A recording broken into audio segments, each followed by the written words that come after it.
শবে কদরের কোনো আমল আছে কিনা? শবে কদরের আমল আছে ভাই। শবে কদরের সব ধরনের ইবাদতই করার চেষ্টা করতে হবে সাধ্য অনুযায়ী, যেগুলো করা সম্ভব হয়। বিশেষ করে কোরআন তেলাওয়াত করা, দুই রাকাত করে লম্বা কেরাত, লম্বা রুকু সিজদা দিয়ে যতটুকু পারেন নফল নামাজ পড়বেন। বিশেষ পদ্ধতির নামাজ, শবে কদরের নামাজ এত রাকাত, অমুক সূরা এতবার, প্রথম রাকাতে দ্বিতীয় রাকাতে এতবার, এগুলো মন গড়া, এগুলোর কোনো ভিত্তি কোরআন হাদিসে নাই। তবে দুই রাকাত করে যত লম্বা রুকু দিয়ে সিজদা দিয়ে অনেক সময় নিয়ে দুই রাকাত নামাজ 5-7-10 মিনিট ধরে যত বেশি সময় ধরে পারেন লম্বা কেরাত রুকুতে নামাজ পড়বেন। এক, তেলাওয়াত বেশি বেশি করবেন, যত সুন্দর করে সম্ভব তেলাওয়াত শুনবেন, শোনাশুনি করবেন, কোরআনকে সময় দিবেন, কোরআন স্টাডি করবেন এই রাতে। আর বিশেষ করে একটা দোয়া আম্মাজান আয়েশাকে রাদিয়াল্লাহু তাআলা আনহাকে নবী করিম সাল্লাল্লাহু আলাইহি ওয়াসাল্লাম শিক্ষা দিয়েছেন, আল্লাহুম্মা ইন্নাকা আফুউন তুহিব্বুল আফওয়া ফাআফু আন্নী। আল্লাহ আপনি ক্ষমাশীল, ক্ষমাকে ভালোবাসেন, আপনি আমাকে ক্ষমা করুন। আর আল্লাহর কাছে দোয়া, ইস্তেগফার, রোনাজারি, চোখের পানি ফেলা, গুনাহ মাফ চাওয়া, এগুলো করতে থাকবেন। দান সাদেকা করার সুযোগ থাকলে সেটাও করবেন। অর্থাৎ যে কোনো সাধারণ আমলই করবেন। হাদিসে বিশেষ করে এই দোয়াটার কথা বলা আছে, এটা আমরা লাইলাতুল কদরে পড়ব। শবে কদরের নামাজের নিয়ম কি, কত রাকাত পড়তে হবে একটু জানাবেন। শবে কদরের নামাজের নিয়ম কি? একটু আগে আমরা বলেছি যে শবে কদরের নামাজের আলাদা কোনো নিয়ম নাই। অন্য যে কোনো সময় যে আমরা নফল নামাজ পড়ি ঠিক একই পদ্ধতিতে আমরা শবে কদরে পড়বো, লাইলাতুল কদরেও পড়বো। আমরা বিশেষ করে অনেকে মনে করি লাইলাতুল কদরের প্রথম রাকাতে অমুক সূরা এতবার পড়তে হয়, সূরা ফাতিহার পর দ্বিতীয় রাকাতে তমুক সূরা ততবার পড়তে হয়। এগুলো সবগুলো মানুষের নিজেদের বানানো। কোরআন বা হাদিস এরকম কোনো ফরম্যাট শবে কদরের জন্য আলাদা ঠিক করে দেয় নাই। ওইটাকে আমরা আবশ্যক বানালে বরং সেটা বেদাত হতে হবে, বেদাত হতে পারে। আমরা দুই রাকাত করে যত লম্বা সময় পারি, যে কোনো সূরা দিয়ে পারি, আমরা বেশি বেশি করে নামাজ পড়বো শবে কদরে ইনশাআল্লাহ তাআলা। রোজা রেখে রক্ত দেওয়া যাবে কিনা?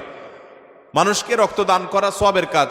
কোন রোগীকে চিকিৎসার জন্য রক্ত দেওয়ার প্রয়োজন হয়েছে, আপনি রক্ত দিতে পারবেন, কিন্তু রোজা রেখে দিতে পারবেন কিনা? উত্তর হলো, যদি রোজা রেখে রক্ত দিলে আপনার রোজার কোনো ক্ষতি না হয়, আপনি দিতে পারেন। রোজার ক্ষতি না হওয়া মানে, অনেকে আছেন যে রক্ত দিলে তিনি নিজে দুর্বল হয়ে, তার শরীরে এমনি রক্ত শূন্য, রক্ত দেওয়ার ফলে দুর্বল হয়ে তার রোজাটাও বরং রাখাটা রিস্ক হয়ে যেতে পারে। এরকম যদি হয় কেউ, তাহলে তার জন্য এটা করা উচিত না, জায়েজ না, যেহেতু তার রোজা হুমকির মধ্যে পড়ে যাবে। আর এরকম সচরাচর বেশিরভাগ লোক এরকম না, সুস্থ স্বাভাবিক আলহামদুলিল্লাহ, যে এক ব্যাগ রক্ত আমি দিলে আমার অসুবিধা হবে না, আমি রোজা রাখতে পারবো, তাহলে সে অবস্থায় রোজা অবস্থায় রক্ত দিলে রোজা ভঙ্গ হবে না। রমজানের শেষ দশকের কোনো আমল আছে কিনা, কি কি আমল করতে পারি?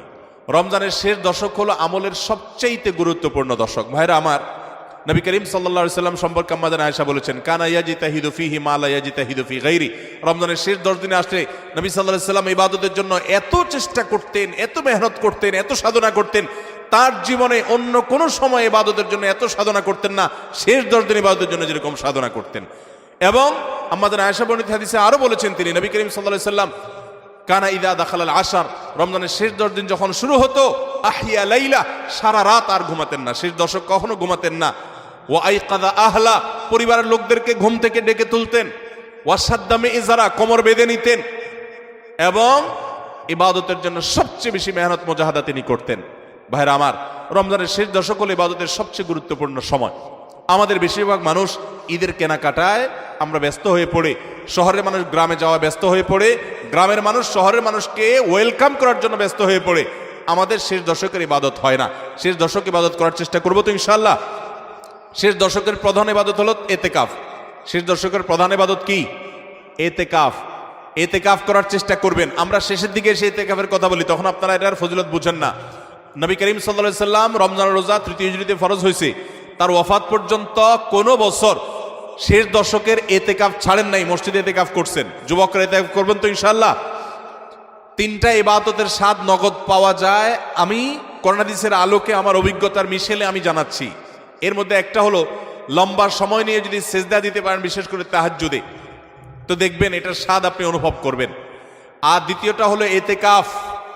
এতেকাফ রমজানের শেষ দশক যদি মসজিদে বসে যেতে পারেন, গাঠি বুসকা নিয়ে, কিচ্ছু করতে পারেন না, শুধু বসে গেছেন মসজিদে 10টা দিন, আপনার ফিল হবে যে আপনি আল্লাহ তাআলার চৌকাঠে এসে পড়েছেন।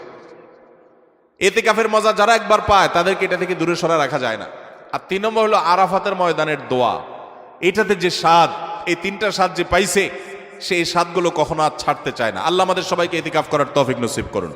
রমজানের শেষ দশকে এতেকাফ করবেন, বেজর রাতগুলোতে বেশি বেশি ইবাদত করবেন, অন্য রাতগুলোতে ইবাদত বন্দি বেশি বেশি করবেন, কোরআন তেলাওয়াত বেশি বেশি করবেন, কারণ এই দশকে লাইলাতুল কদরে কোরআন নাজিল হয়েছে। আর নফল নামাজ, অন্যান্য দান সাদেকাও বেশি বেশি করে করবেন। রমজানে নারীদের প্রচুর ব্যস্ততা থাকতে হয়, তাই নারীদের জন্য অধিক ফজিলতপূর্ণ কোনো আমল আছে কিনা? আমাদের মা বোনরা রমজানে অনেক বেশি ব্যস্ত হয়ে পড়েন। মা বোনরা রমজানে বেশি ব্যস্ত হয়ে পড়েন, সেই জন্য তাদের ব্যস্ততা কমিয়ে আমল এবং ইবাদতের সুযোগ করে দেওয়ার দায়িত্ব আমাদের পুরুষদের। রমজান আসছে